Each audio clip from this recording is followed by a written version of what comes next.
Hello, everybody out there in YouTube land. This is Logan Albright back with another book review for you and a little bit of commentary as well. Today I want to talk about the book Rebecca by Daphne du Maurier. I showed this a couple weeks ago in a book haul video. It's a beautiful Franklin Library leather-bound edition. I neglected to show you because I hadn't actually looked inside the book yet.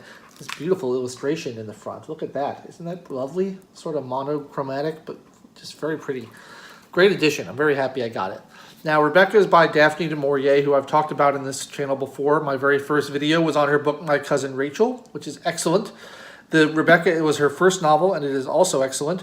It concerns a young woman of about 20 years old who gets married to an older man, Maximilian de Winter, and goes to live in his spacious mansion, which is haunted not in the literal sense, but in the metaphorical sense by the memory of his previous wife, who's the title character, Rebecca de Winter, and all the servants act very strangely, and there's a very odd, mysterious, Gothic, sort of morbid fascination with this woman who died, drowned in the lake and on the property, and the title character, who's not actually named, the narrator, the novel is written in the first person, is increasingly disturbed by this kind of fascination with her predecessor, the previous Mrs. de Winter. It was made into a great movie directed by Alfred Hitchcock. Very highly recommended you watch that as well.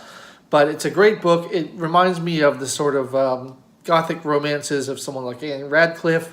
It's got a little bit of the Bronte sisters in there. Very spooky. It all takes place in most of du Maurier's books take place in Cornwall, and this one does as well. So there's kind of a nice British moor feeling about it. Very atmospheric. Great writer. I think Daphne du Maurier is underrated overall. But one of the points I wanted to make about this book, apart from just that it's good and you should read it, something that struck me as I'm reading it here, I think for the second time, is the title character, not the title character, Rebecca, but the main character, the narrator, is a very different type of woman than you see in modern novels and modern films. There's become this trend in modern filmmaking and modern writing to always have the protagonist woman be a strong, fiery, independent woman, an action girl, someone who's capable of holding her own physically and mentally with a razor-sharp wit. It's a certain type of demeanor. And I want to be clear, there's nothing wrong with that character type. I'm fine with that character type. I think it has its place. It's valuable. But what I've noticed is that it's sort of monotonous. You see the same character in every book, in every movie, over and over again, because we want to portray strong women. And the only way that writers in Hollywood and writers elsewhere know how to write strong women is to make them action girls. I think that's sort of unfortunate. And the interesting thing in this book is the narrator is a likable character. I'm rooting for her. I think she's a great character, but she is not an action girl at all. She's a completely different type of character. She's meek, she's timid, she's unsure of herself, she is easily intimidated. She's 20 years old. She's what you would expect a 20-year-old married to an older man in turn-of-the-century England to be. I like that character type. I think it's interesting. It's different. I like it mainly because it's different. It's not the kind of thing you see in everything else. She's not the action girl. She's not around. Well, she doesn't have a ready retort on her lips every time someone insults her or talks down to her. She doesn't have the ability to fight people physically. She's not running around and jumping and doing all this action-y stuff. She's written like a realistic 20-year-old woman, unsure of herself, unsure of her place in the world, being intimidated by older, wiser, stronger characters. But that doesn't take away from the fact that she's an interesting character and a likable character and someone you can root for. And it doesn't take away from her being a potential role model or something either. It's just there's an acknowledgement that there are different types of people in the world, and not every woman in fiction has to be the same character over and over again.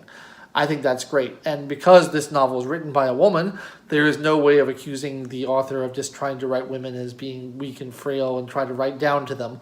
I think this is a very realistic and accurate portrayal by Daphne du Maurier here. And I like that a lot. And this is not the only way to do it either. I think that there's many different character types you can write with both female and male characters. And I think they should be explored. And I think to a large extent with male characters they are. You get a lot of different male characters in books. For example, Maximilian de Winter in this book is a fairly despicable human being. He treats his wife very badly. He's snobbish. He's superior. He's condescending. that's a character type that you see explored for men. You also have strong action men who go around fighting battles and jumping off, swinging from chandeliers and that sort of thing. That's a fine character type that's explored for men. You have greasy, slimy villains. You have fat comic relief characters. You have all kinds of characters for men that are explored pretty heavily throughout fiction. But I feel like nowadays especially, there's this feeling that if you write a woman, you have to make her this certain type of character. You see it in things like the new Star Wars movies. You know, they got to be always strong and independent and fighting and running and jumping and good with weapons and sassy and clever and sarcastic. And, you know, like I said, that's fine. There are women like that in the world. There are women like that in fiction. That's great.